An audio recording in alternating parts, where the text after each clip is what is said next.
আপোনালোকে কথা এটা সদায় মনত ৰাখিব যে আমি সাধাৰণতে কৰোঁ কি সোমবাৰৰ পৰা শনিবাৰলৈকে লাগিলে ৰবিবাৰৰ দিনটোতো আমি মন্দিৰ গৈ পেলাই ভগৱানক সেৱা প্ৰাৰ্থনা জনাওঁ, ঠিক আছে। কিন্তু এটা কথা সদায় মনত ৰাখিব, মন্দিৰ গৈ পেলাই ভগৱানক সেৱা প্ৰাৰ্থনা কৰি একো লাভ নাই যদি আপুনি আপোনাৰ নিজৰ মাক আৰু দেউতাক সন্মান কৰিব নাজানে।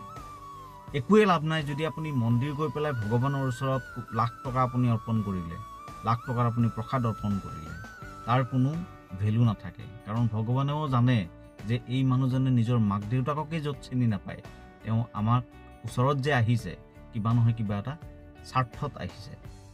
সেইকাৰণে ভগৱানে কৈছে যে যোনে নিজৰ মাক দেউতাকক সন্মান কৰিব নাজানে তেওঁলোকে মোৰ আশীষ কেতিয়াও নাপায়। কাৰণ কিয়? ভগৱানৰ ওপৰত হৈছে আমাৰ মা দেউতা। কথাটো মনত ৰাখিব।